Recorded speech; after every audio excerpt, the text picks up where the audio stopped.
Hello, 38th Legislative District. Since I did the last update a couple weeks ago, we've done a lot of work. We've moved a lot of policy bills, and we're nearing cutoff, and then we'll be into the fiscal bills and putting together the budget.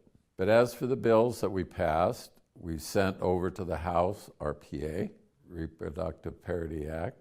We also sent over a piece of legislation that I've been trying for a few years to get done, and that's having the colleges of education teach since time immemorial. Since time immemorial is tribal history and culture that I passed in 2005, but it was permissive, and then in 2013 it was made mandatory. And looking at the schools and conversations with them, we needed to assist the new teacher candidates on how to deliver since time immemorial and how to work with tribes. So that's been sent over to the House, and the folks over there have indicated that they'll move it along. So I look forward to getting that done this year. A couple bills that we passed out of committee this week that are pretty heavy policy bills. One is the repeal of I-200. I-200 was put in place to, quote, stop discrimination, but unfortunately all it did was embody it. And so consequently, it's time to get rid of I-200. And then we also passed out the carbon bill. This has still got a long ways to go. I feel we have a good start. There'll be some adjustments made in the Ways and Means Committee before we pass it over to the House. So those are some of the policy bills that we've been working on.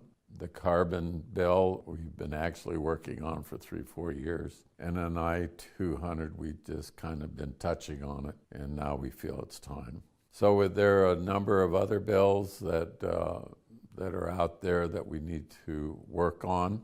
But our main focus now, because the policy cutoff's happening shortly, and then all we have is the budget to work on. From this point on, my attention will be drawn to the budget bills. We need to fix McCleary. We can't fix it all at once, but as what we can do is stage it to where every year we make these incremental advances to the point where we totally fix McCleary.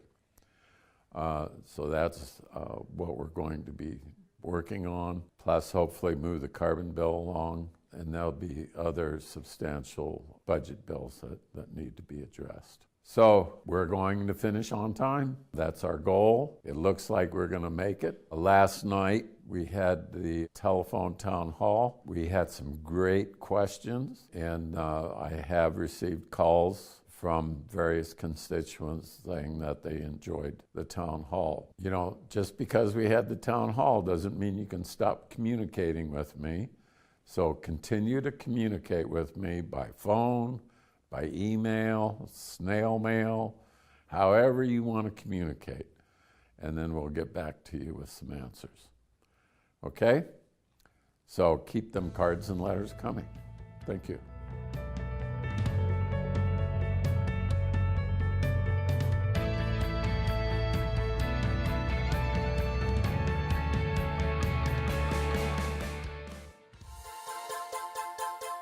And now, upcoming events. Now is a great time to take advantage of the workshops and events offered at the Hibulb Cultural Center and Natural History Preserve.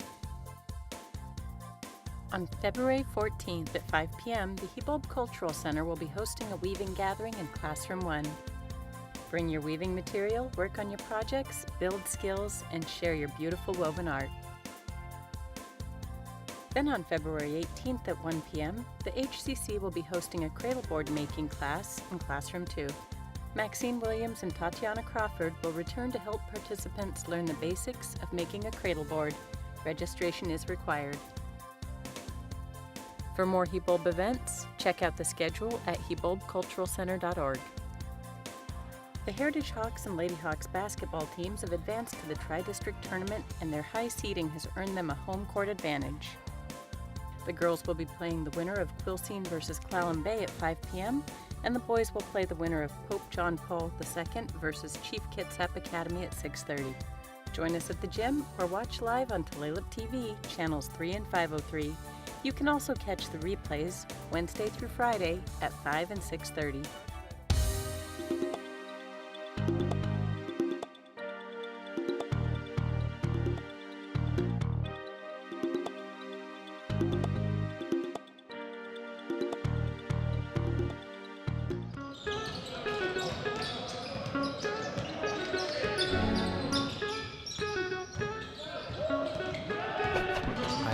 Reaquan Battle. I'm a junior and I go to Marysville Pilchuck High School. I want to go play college basketball. My goal is to play a D1, but D2 and D3, I'm good with that. I just want to go play at college. Reaquan, when he was a baby, I know he was going to be special, sports, athletic. One day I was watching football and I turned the channel and he started to cry, wondering what's wrong with my child. Turned it back to the football channel and he stopped crying. So I knew he was going to be sports orientated.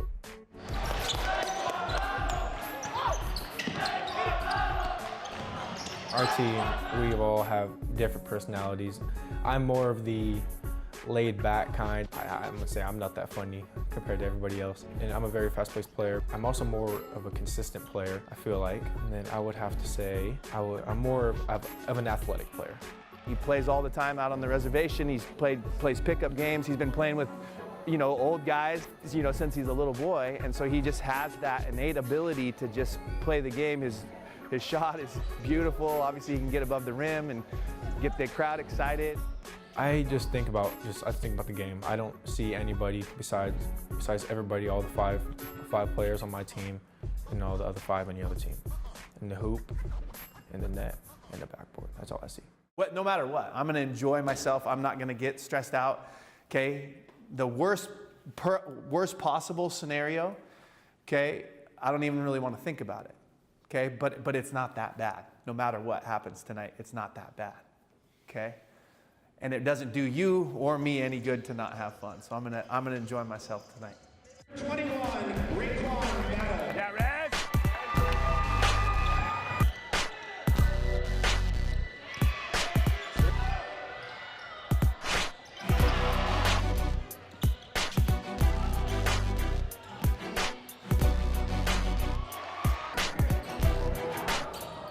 How are we gonna interact with each other when the times are tough? This sucks. You're right. It sucks. It sucks to lose. It sucks to be that close and to lose it. It would have been so sweet to hit either of those threes and tie it up and go into overtime and beat them. But it didn't happen. Okay?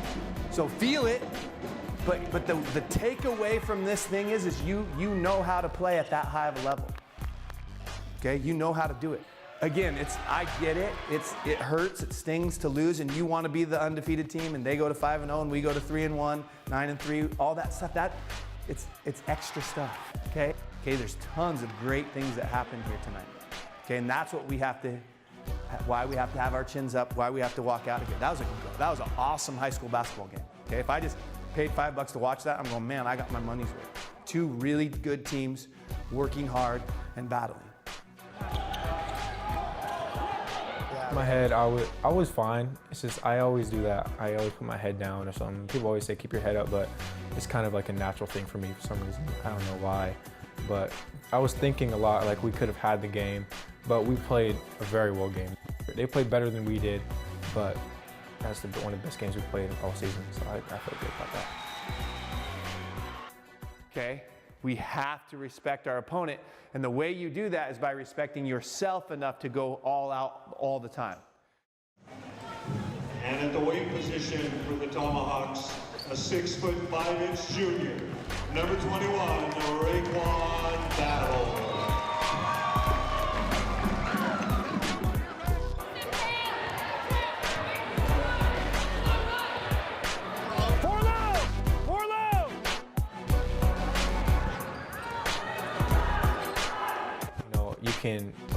You lose big games, you win big games, and there's mutual games where you come short, and you win a couple, you win by 2, you win by 30.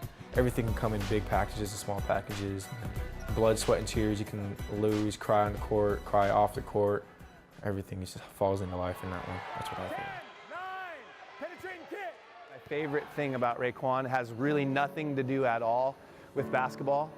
It's his heart. The kid is as sweet as can be. I mean, he has every reason in the world to be, to have the big head, to have the big ego, and he just doesn't. I mean, even when he's doing a spectacular thing, you never ever see him gloat over someone or flex on someone or point to the crowd. He does it, acts like he's done it before because he does it all the time.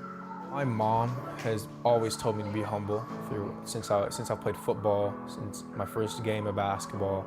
All my friends and family just say, don't lose your humble, don't lose your head, don't get big-headed. And I've kept that in my mind ever since. Reaquan is our all-star in our family. He's our MVP right now. He has brought us together. Every family has fusses and issues and whatever, but you've seen how many of my family members come and just sit and watch him. He's our unity. Our crowds are bigger because Reaquan, not only because he's so special, but because the whole tribe comes and they want to watch him play because he's such a great representation of who they are. They ask him, hey, where do you go to school? He says, I'm Tulalip. I'm from Tulalip, but I go to Marysville Pilchuck. So that's his thing, is he's a kid from Tulalip, and he's very proud. Come on, count three. 1, 2, 3, come on! I represent everybody in Tulalip that we can do anything. We can start from the bottom and get to the top just like that.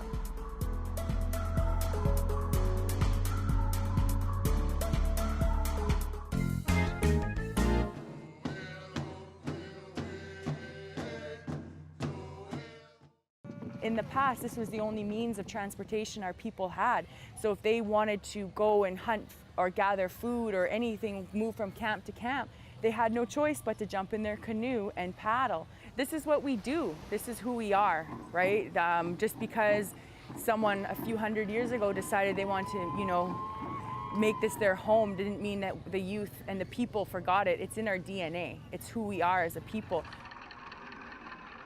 For the youth to get an idea of who they are, it brings them back to their roots, because there's a lot of outside influences with the media, with social network, with technology, so they get caught up in that, but they don't have that on this journey.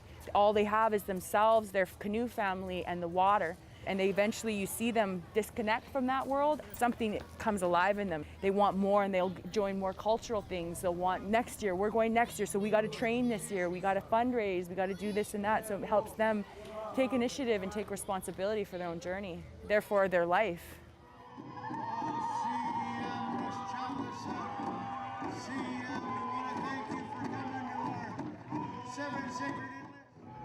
It's Uschuckabik. It's the last great whaling name of Quiute Village, and it's a sacred whaling canoe. Uschuckabik is the last great whaler who not only just bring one whale, he bring 2 whales. That's why its name's Uschuckabik. That's killer of 2 whales. It's heavier and sturdier than all the other kind of strip canoes they have these days, and it's modeled after original whaling canoe within my family. Yeah. As me, where I stand, it's important for what I do to carry on the songs and dances, what's been passed down to me, and carry on to the next generation. As a senior captain and as a leader, that's what I do with my villages. You can watch episodes of Northwest Indian News every day on Tulalip TV. You can also find all episodes of Northwest Indian News online at nwin.tv.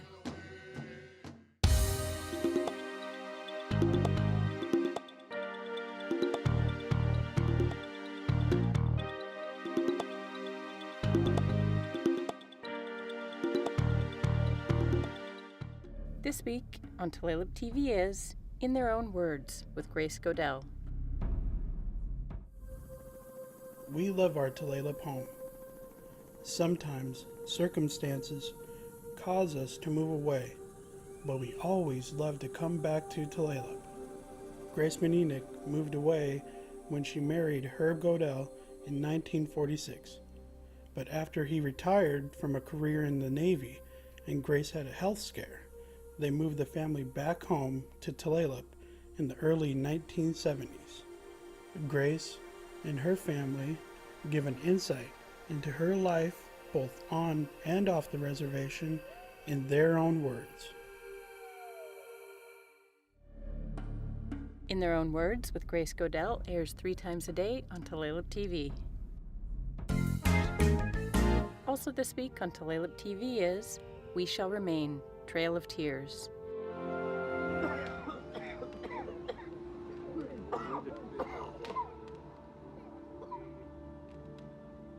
The harsh weather so slowed progress that supplies of dried corn and salt pork began to run short. When white settlers along the road recognized the Cherokees' need, a few offered help. Others took the opportunity to cash in on the woe, charging wildly inflated prices for grain.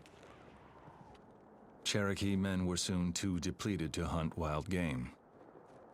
A New Englander passing through western Kentucky noted the sad procession. 2,000 people, sick and feeble, many near death. One woman was carrying her youngest child who was dying in her arms. Multitudes go on foot. Even aged females were traveling with heavy burdens attached to their back, on sometimes frozen ground, with no covering for the feet except what nature had given them. The Indians buried 14 or 15 at every stopping place.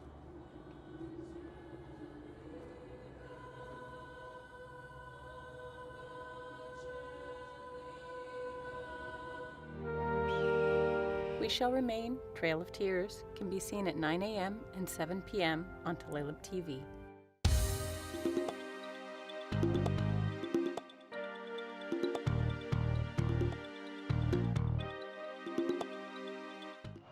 Also this week on Tulalip TV is The Medicine Game.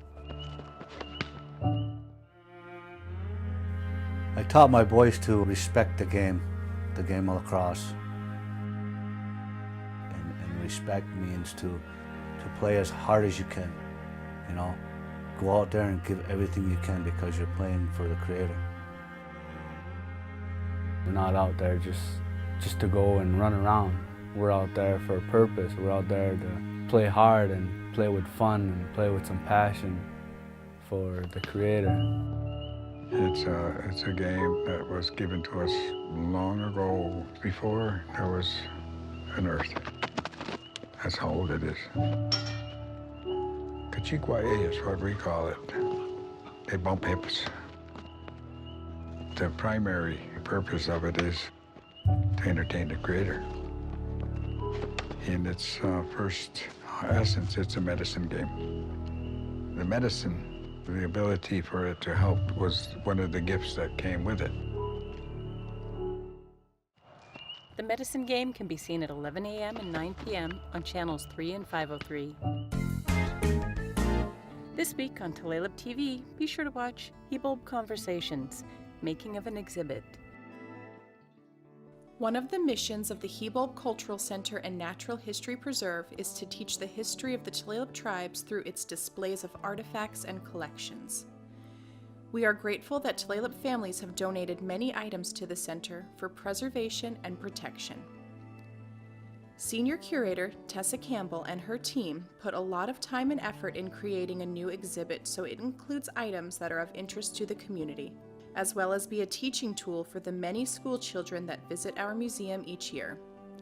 Today we learn that changing out an exhibit is a complex process requiring research, coordination, and timing. Welcome to Hibulb Conversations. I'm Michelle Hernandez, and today we're here with Tessa Campbell, Senior Curator of the Hibulb Cultural Center. We're going to discuss what goes into putting an exhibit together. Welcome, Tessa. Thank you for being here with us today. Thank you. Thank you for having me. Hibulb Conversations, Making of an Exhibit airs 3 times a day on Tulalip TV.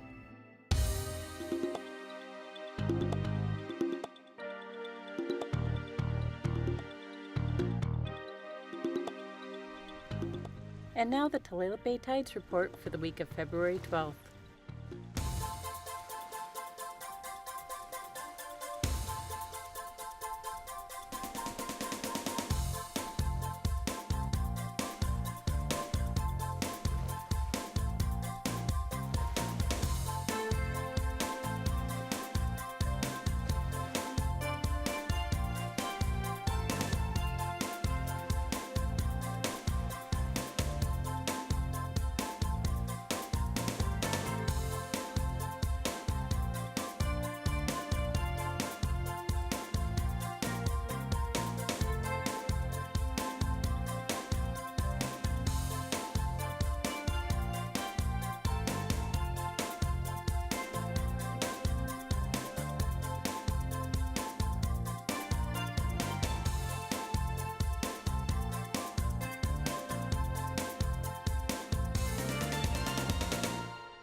Tulalip Matters is a production of Tulalip TV and the Tulalip Tribe's Communications Department.